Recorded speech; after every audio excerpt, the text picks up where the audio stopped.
Hi everyone, क्या हालचाल। Lockdown के मज़े ले रहे हो? मैं भी मज़े ले रहा हूँ। तो लास्ट लेक्चर में हमने पढ़ लिया था आवेश और आवेश के मात्रक, आपने देख लिए थे। और आज की क्लास में हम पढ़ेंगे स्थिर वैद्युत श्रेणी। ये देखिए, स्थिर वैद्युत श्रेणी से आज का लेक्चर स्टार्ट करते हैं। ये जो स्थिर वैद्युत श्रेणी है, इसका जो आविष्कार किया था ये फैराडे ने किया था, माइकल फैराडे ने किया था। तो माइकल फैराडे ने क्या किया था, उसने कई वस्तुएं ली थी और उन वस्तुओं को आपस में रब किया था, मतलब उन वस्तुओं को आपस में रगड़ा था। ठीक है, उसने क्या क्या करके देखा उन्होंने, ये देखिए, फर और फ्लैनल को आपस में रब किया। तो ये श्रेणी आपको क्या बता रही है, एक बार ये देख लो। इस श्रेणी में प्रारंभिक पदार्थ धनात्मक व उनके बाद आने वाले पदार्थ ऋणात्मक होंगे। ठीक है, जैसे प्रारंभिक क्या आ गया, जैसे मान लो फर और फ्लैनल है, तो मैं फर और फ्लैनल को अगर रगड़ूंगा तो फर आज हो जाएगा पॉजिटिव और फ्लैनल हो जाएगा नेगेटिव। फर तो पता ही है क्या होता है, जो खाल फर होता है, फर के कपड़े होते हैं आप जो पहनते हो सर्दियों में, फर। और फ्लैनल का मतलब होता है खाल, खाल टाइप होती है ये। तो फर और फ्लैनल को अगर हम आपस में रगड़ते हैं तो फ्लैनल पर इलेक्ट्रॉन ट्रांसफ़र हो जाते हैं, और जिस पर इलेक्ट्रॉन ट्रांसफ़र हो जाते हैं वो नेगेटिव, और जिससे इलेक्ट्रॉन निकलते हैं मतलब स्थानांतरित होते हैं वो पॉजिटिव। तो फर इलेक्ट्रॉन का त्याग करेगा, फ्लैनल इलेक्ट्रॉन को ग्रहण करेगा। तो फ्लैनल क्या हो जाएगा, नेगेटिव, और फर क्या रह जाएगा, पॉजिटिव। ठीक है, अब अगर हम फ्लैनल और सीलिंग मोम को आपस में रब करें तो सीलिंग मोम इलेक्ट्रॉन को ग्रहण कर लेगा और फ्लैनल इलेक्ट्रॉन का त्याग कर देगा। तो सीलिंग मोम क्या हो जाएगा, नेगेटिव, और फ्लैनल क्या हो जाएगा, पॉजिटिव। उसी प्रकार अगर हम सीलिंग मोम और कांच को आपस में रब करें तो बताओ क्या हो जाएगा, कांच हो जाएगा नेगेटिव और सीलिंग मोम हो जाएगा पॉजिटिव। उसी तरह से हम कांच और सूती कपड़े को आपस में रब करें तो क्या हो जाएगा, सूती कपड़ा हो जाएगा नेगेटिव और कांच हो जाएगा पॉजिटिव। उसी तरह से सूती कपड़ा, कागज़, कागज़ और रेशम, रेशम और मानव शरीर, तो मानव शरीर और रेशम का आपस में रगड़ोगे तो मानव शरीर हो जाएगा नेगेटिव, रेशम हो जाएगा पॉजिटिव। उसी तरह से लकड़ी, धातु, ये चलता रहेगा। तो लास्ट में देखिए सबसे ज़्यादा जो नेगेटिव वो क्या है, ये टीबोनाइट नहीं है, ये सॉरी बच्चे यार, ये बच्चों के नोट्स है, ये मैं ऐसा ही करवाता रहूँगा। तो ये एबोनाइट कर लेना, इसको क्या कर लोगे बेटा, एबोनाइट। इसकी जगह क्या कर लोगे, एबोनाइट। एबोनाइट का मतलब होता है हार्ड प्लास्टिक। ठीक है, अब हार्ड प्लास्टिक और गुटा पर्चा को आपस में रब करोगे तो गुटा पर्चा क्या हो जाएगा, नेगेटिव, और हार्ड प्लास्टिक क्या रह जाएगा, पॉजिटिव। गुटा पर्चा क्या होता है, आप कई पौधे देखते हैं जिसमें अपन तोड़ते हैं तो दूध सा निकलता है ना, लेटिस सा, उसको, उसका जमा हुआ जो रूप होता है, उसका सॉलिड रूप होता है, उसी को हम, उसका ठोस रूप जो होता है उसको हम गुटा पर्चा कहते हैं। तो गुटा पर्चा क्या होता है, किसी को सबको समझ में आ गया। तो अब हम देखते हैं आवेशों के मूलभूत गुण। तो आवेशों के 4 मूलभूत गुण होते हैं। आवेश क्या होते हैं, पिछली क्लास में आपने देख लिया। अब आवेशों के मूलभूत गुण कितने प्रकार के होते हैं, कई बार 1 नंबर का ये क्वेश्चन भी आता है पेपर में कि आवेशों के मूलभूत गुण को लिखिए। तो क्या लिखोगे, आवेशों के मूलभूत गुण होते हैं आवेशों का क्वांटीकरण, आवेशों का संरक्षण, आवेशों का युग्मन, आवेश की यह है निश्चरता, इसको भी लिख लो, निश्चरता, आवेशों की निश्चरता। तो कितने प्रकार के गुण होते हैं आवेशों के, मूलभूत गुण होते हैं 4 प्रकार के। सबसे पहले बात करते हैं आवेश का क्वांटीकरण। आवेश का क्वांटीकरण, तो क्वांटीकरण का मतलब क्या होता है देखो। तो उसके लिए हम क्या करते हैं, थोड़ा जूम करते हैं इसको, मैं आपको समझाता हूँ फिर। ओके, यहाँ देखते हैं। अब देखिए 2 वस्तुएं मानते हैं, एक ये वस्तु है और एक ये वस्तु है। ठीक है, और इस वस्तु का नाम रखते हैं, कुछ भी रख लो यार, ए रख लो इसका नाम, इसका नाम रख लो बी। ठीक है, अब इस वस्तु से इस वस्तु में एक इलेक्ट्रॉन ट्रांसफ़र होता है। ठीक है, तो इस पर अगर एक इलेक्ट्रॉन ट्रांसफ़र हुआ तो इस पर चार्ज कितना आ जाएगा बेटा, जिस पे इलेक्ट्रॉन आते हैं चार्ज क्या आता है, नेगेटिव, तो इस पर आ जाएगा -1 ही। एक इलेक्ट्रॉन आया ना तो -1 ही आ गया। इससे एक इलेक्ट्रॉन निकल गया, इलेक्ट्रॉन निकलता है तो कौन सा चार्ज आ जाएगा, +1e +1 ही हो जाएगा। ओके, मान लीजिए इस पर एक इलेक्ट्रॉन तो पहले चला गया, अब 2 इलेक्ट्रॉन और इससे, इस वस्तु से इस वस्तु पर स्थानांतरित हो गए, 2 इलेक्ट्रॉन स्थानांतरित हो गए। अब दो, एक तो पहले से ही था और दो और आ गए, तो इस पे आवेश कितना आ गया, माइनस का 3 ही, और इस पे कितना आ गया बेटा, प्लस का 3 ही। वैसे ही अगर कुल मिला के इस वस्तु से इस वस्तु पर 10 इलेक्ट्रॉन स्थानांतरित हो जाएं तो इस पर आ जाएगा -10 और इस पर आ जाएगा +10। इसी प्रकार इस वस्तु से इस वस्तु में 50 इलेक्ट्रॉन स्थानांतरित हो जाएं तो इस पर आ जाएगा +50 और इस पर आ जाएगा -50। चलो ठीक है, तो एक वस्तु से दूसरी वस्तु पर इलेक्ट्रॉन के स्थानांतरण से ही आवेश उत्पन्न होता है, ये बात आपको सबको पता है। लेकिन क्या एक वस्तु से दूसरी वस्तु में आधा इलेक्ट्रॉन ट्रांसफर हो सकता है बेटा, आधा इलेक्ट्रॉन स्थानांतरित हो सकता है? इस वस्तु से इस वस्तु में 0 पॉइंट मतलब आधा इलेक्ट्रॉन, 2 इलेक्ट्रॉन के टुकड़े कर दिए, स्थानांतरित हो सकता है? तो आंसर है नहीं। एक वस्तु से दूसरी वस्तु में 1 इलेक्ट्रॉन ट्रांसफर हो सकता है, 2 इलेक्ट्रॉन ट्रांसफर हो सकते हैं, 3 हो सकते हैं, 4 हो सकते हैं, लेकिन पूर्णांकों के रूप में ही हो सकते हैं, केवल भिन्नांक में नहीं हो सकते, मतलब फ्रैक्शन में नहीं हो सकते बेटा, समझ गए? जैसे 1/2 इलेक्ट्रॉन का आधा पार्ट नहीं जा सकता, 1 इलेक्ट्रॉन जा सकता है एक वस्तु दूसरी वस्तु में, 2 इलेक्ट्रॉन, 3 इलेक्ट्रॉन, 4 इलेक्ट्रॉन, 5 इलेक्ट्रॉन, तो मतलब एक वस्तु से दूसरी वस्तु में पूर्णांकों के रूप में ही इलेक्ट्रॉन का स्थानांतरण होता है। ये बात क्लियर होगी? ओके। तो किसी वस्तु पर जो आवेश होगा, अगर इससे इलेक्ट्रॉन निकला है तो इस पर प्लस आवेश होगा, और इस पर इलेक्ट्रॉन आया है तो माइनस आवेश होगा। अगर इस वस्तु पर 10 इलेक्ट्रॉन आए हैं तो कितना आवेश होगा इस पर, इस वस्तु पर? 10 इलेक्ट्रॉन इस वस्तु पर आए हैं, तो इलेक्ट्रॉन आते हैं तो माइनस साइन आता है, 10 इलेक्ट्रॉन आए हैं, ओके, तो इस पर आवेश आ जाएगा -10E। ये क्लियर हुआ बेटा बात आपको? इस वस्तु से मान लो 10 इलेक्ट्रॉन गए हैं, त्याग किया है इस वस्तु ने इलेक्ट्रॉन का, तो आवेश कितना आ जाएगा इस पे, +10E। ठीक है, तो किसी वस्तु पर प्लस आवेश भी हो सकता है, धनात्मक आवेश भी हो सकता है और ऋणात्मक आवेश भी हो सकता है, लेकिन यहाँ पर जो मान होगा वो पूर्ण अंक में ही होगा। जैसे 10, 11, 12, 13, 14, 15, 16, 17 यही होंगे। समझ में आई बात?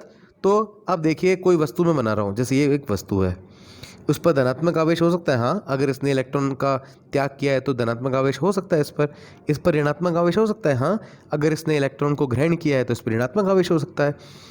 और कितने हो सकते हैं? तो आवेश इलेक्ट्रॉन के रूपों में, इलेक्ट्रॉन की संख्या में होंगे। जैसे 10 इलेक्ट्रॉन आए हैं, 20 इलेक्ट्रॉन आए हैं, तो यहाँ पर इलेक्ट्रॉन की संख्या को मैं n लिख दूँ, ठीक है, और यहाँ पर क्या लिख दूंगा, E। जैसे 10E आए हैं तो -10E, और 10E गए हैं तो +10E। उसी तरह से 12, 13, तो यहाँ पर मैंने इसको पूर्णांक को मैंने यहाँ पे लिख दिया n, जितने भी गए। तो किसी भी वस्तु पर जो आवेश होता है वो किसके बराबर होता है बेटा, ±Ne के बराबर होता है। ये बात समझ में आ गई?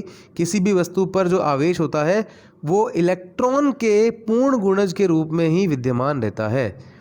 तो प्रत्येक वस्तु पर जो आवेश होता है वो इलेक्ट्रॉन के पूर्ण गुणज के रूप में ही विद्यमान रहता है, इसे ही हम आवेश का क्वांटीकरण कहते हैं।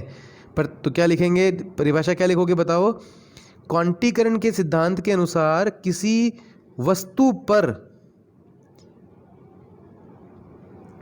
क्वांटीकरण के सिद्धांत के अनुसार किसी के बाद लिखना वस्तु, ठीक है, किसी वस्तु पर, ओके, 1 मिनट रुको यार, 1 मिनट, किसी के बाद लिखना वस्तु, ठीक है, किसी वस्तु पर कुल आवेश इलेक्ट्रॉन के पूर्ण गुणज के रूप में स्थित होता है।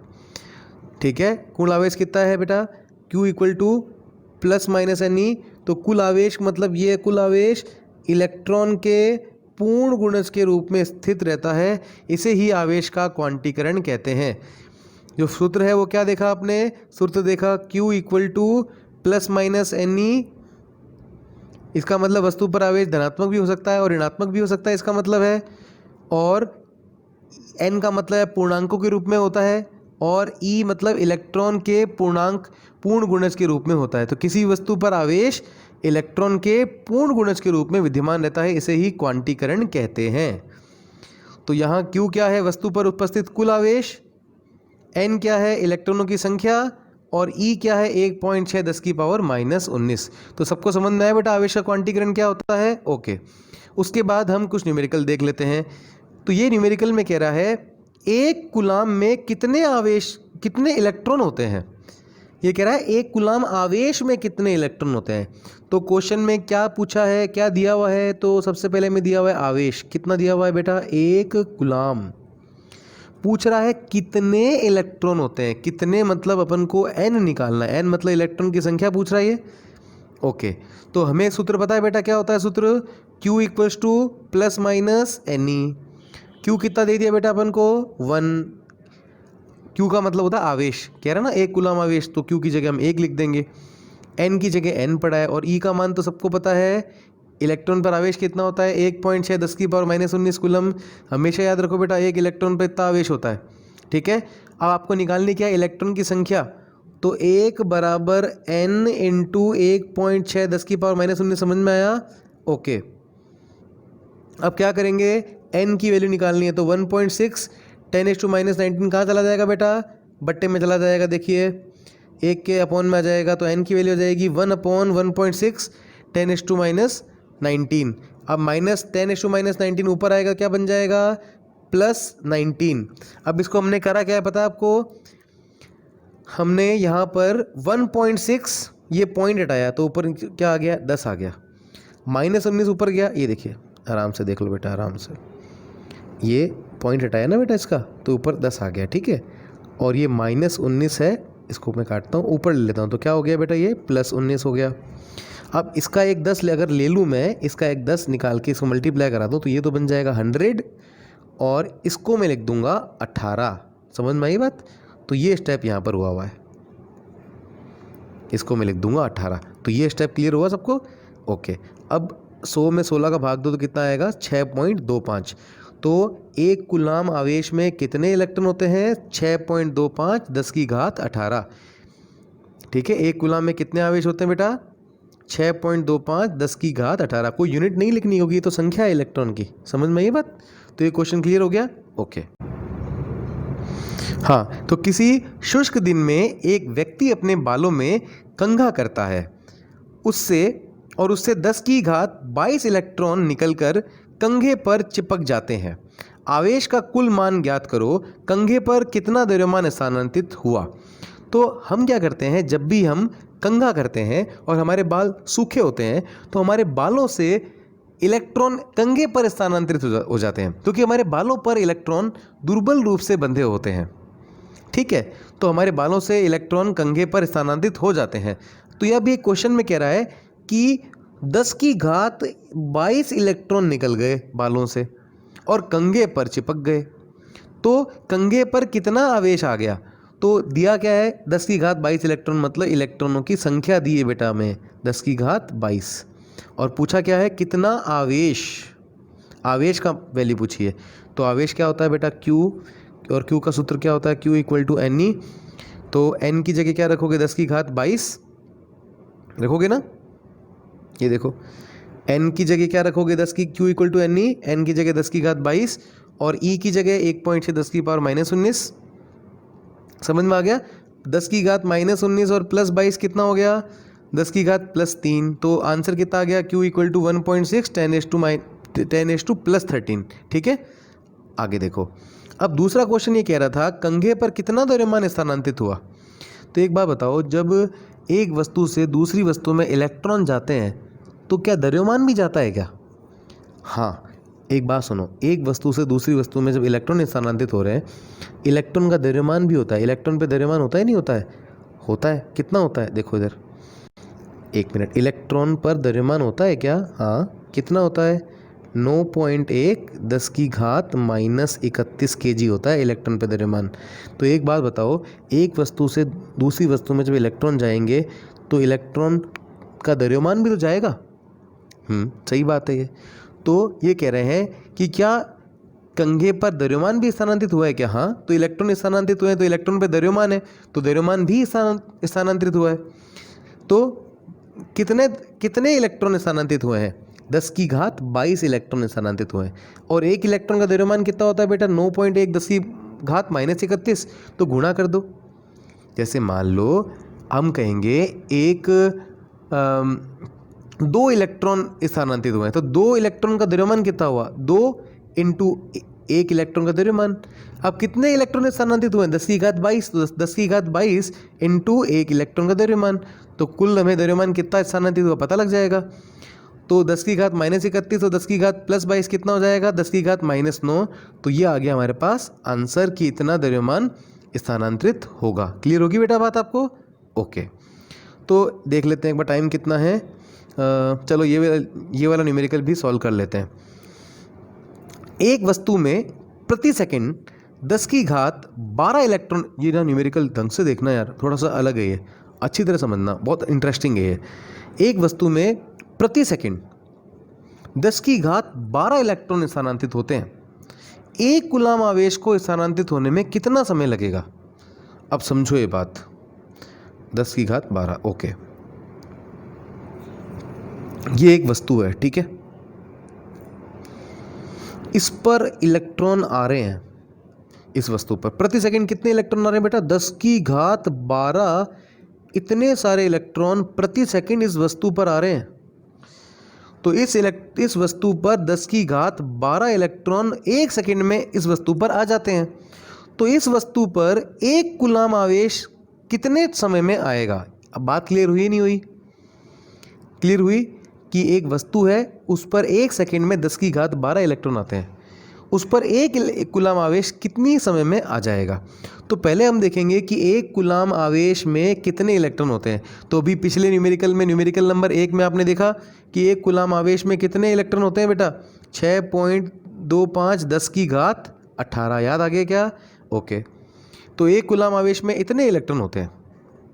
आप ये समझो कि एक एग्जाम्पल लेता हूँ मैं, एक थैला है अपने पास, क्या है? एक ऐसा थैला, उसके अंदर 50 आलू हैं। क्या है? 50 आलू। एक आलू में निकाल के फेंकता हूँ या 2 आलू निकाल के फेंकता हूँ एक सेकंड में। कितने आलू हैं? 50 आलू। 2 आलू को एक सेकंड में फेंकता हूँ, सारे आलू कितने सेकंड में निकल जाएंगे? 2 आलू को एक सेकंड में फेंक रहा हूँ, 50 आलू कितनी देर में निकल जाएंगे? 25 सेकंड में। एक सेकंड में 2 आलू फेंक रहा हूँ, तो 25 सेकंड में सारे आलू निकल जाएंगे ना बाहर। ओके, तो कैसे निकाला मैंने? इसमें कुल आलू कितने थे? 50। एक सेकंड में कितने निकल रहे हैं? 2। तो 50/2 किया तो कितने आलू निकल जाए? कितने से टाइम लगेगा? 25 सेकंड लगेंगे। तो पता लगा कैसे किया? अब वही बात सुनो, एक कूलाम में कितने इलेक्ट्रॉन होते हैं? 6.25 10 की घात 18। समझ गए? एक कूलाम में इतने आवेश होते हैं, इतना आवेश उस वस्तु पे जाना है, मतलब इतने इलेक्ट्रॉन उस वस्तु पर जाने हैं। और एक सेकंड में उस वस्तु पर कितने इलेक्ट्रॉन आ रहे हैं? 10 की घात 12। समझ गए बात? एक सेकंड में उस वस्तु पर इतने इलेक्ट्रॉन आ रहे हैं, उस वस्तु पर कुल इतने इलेक्ट्रॉन जाने हैं, मतलब इतने टोटल इतने इलेक्ट्रॉन हमें भेजने हैं, और एक सेकंड में इतने आ रहे हैं। तो कितना समय लगेगा? वही बात होगी, कुल आलू कितने? 50। तो ये कुल इलेक्ट्रॉन कितने जाने? इतने। एक सेकंड में कितने जा रहे थे? 2। तो अपन ने डिवाइड किया था, वैसे ही यहाँ पर हमने ये डिवाइड किया है। क्लियर होगी बात आपको बेटा? एक सेकंड में कितने जा रहे हैं? 10 की घात 12। तो ये हमें समय लग जाएगा। तो ये चीज़ समझ में आई बेटा आपको? ओके, तो हम अभी क्वेश्चन में देखते हैं। ओके, तो यहाँ पे भी हमने ऐसे ही लिखा कि एक कूलाम आवेश में कितने इलेक्ट्रॉन होते हैं? 6.25 10 की घात 18 इलेक्ट्रॉन होते हैं। एक सेकंड में कितने इलेक्ट्रॉन स्थानांतरित हो रहे हैं? 10 की घात 12। तो समय के लिए क्या करेंगे? कुल इलेक्ट्रॉन कितने स्थानांतरित होने हैं? 10 की घात, ये 6.25 10 की घात 18 इलेक्ट्रॉन स्थानांतरित होने हैं, और एक सेकंड में कितने इलेक्ट्रॉन स्थानांतरित हो रहे हैं? 10 की घात 12। तो डिवाइड करना पड़ेगा। अब इलेक्ट्रॉन से इलेक्ट्रॉन कट गया, सेकंड ऊपर चला गया, तो ये जो हमारे पास आंसर आएगा, ये आ जाएगा हमारे पास समय। तो इतने समय में स्थानांतरित होंगे। तो अब देखिए ये समय लगेगा। अब आगे हम इसको सॉल्व करते हैं, तो हमारे पास आ जाएगा, हाँ, तो इसको सॉल्व करेंगे तो क्या आएगा हमारे पास? ये देखिए कैसे सॉल्व किया हमने। ये जो पॉइंट आपको दिख रहा है ये हमने हटा दिया, ये पॉइंट हटा दिया, तो यहाँ पर नीचे आ गया 100, ठीक है, और 100 से इससे ये 2 0 कैंसिल हो गया, तो ये हो गया 14। ये बात क्लियर हो गई आपको? ओके, तो ये हो गया हमारे पास 625 10 की घात 14। समझ गए? और नीचे कितना आ गया बेटा? ये 1 0 2 0 3 0, 3 0 से हमने इसके 3 और माइनस कर दिए, तो ये बन गया हमारे पास 10 की घात 11। समझ में आई बात? ओके, ठीक है, 10 की घात 11 बन गया। और नीचे कितना आ गया बेटा? 6 इंटू 6 इंटू 24 इंटू 30। क्लियर हुआ है? 6 इंटू 6 ये 3 जीरो से ये कट गया, कितना? 13, और पॉइंट हटा तो ये 2 और कट गया, तो ये हो गया 11। ये क्लियर हुआ आपको? नीचे आ गया 6 इंटू 6 इंटू 24 इंटू 3। अब 6 इंटू 6 इंटू 24 इंटू 3 को अगर अपन गुणा करेंगे, नीचे वाले को 6 को गुणा करो और फिर इंटू 24 करो, फिर इंटू 3 करो, तो अपने पास आ जाएगा 2592 आ जाएगा। ठीक है बेटा? और ऊपर कितना है? 625 10 की घात 11।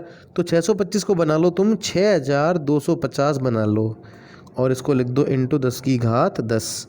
और नीचे कितना जाएगा? 2592। अब 6225 बटा 2592 करोगे तो तुम्हारे पास आ जाएगा 2.4 इंटू 10 की घात 10 सेकेंड। ये हमारे पास आ गया आंसर, 2.4 10 की घात 10 सेकेंड। ठीक है बच्चों? तो बाकी जो अपने न्यूमेरिकल हैं क्वांटम वाले, ये जो क्वांटीकरण वाले, वो अगली क्लासों में करेंगे। फिर अगली क्लास में हम ये न्यूमेरिकल करके और फिर आवेश का संरक्षण भी पढ़ेंगे।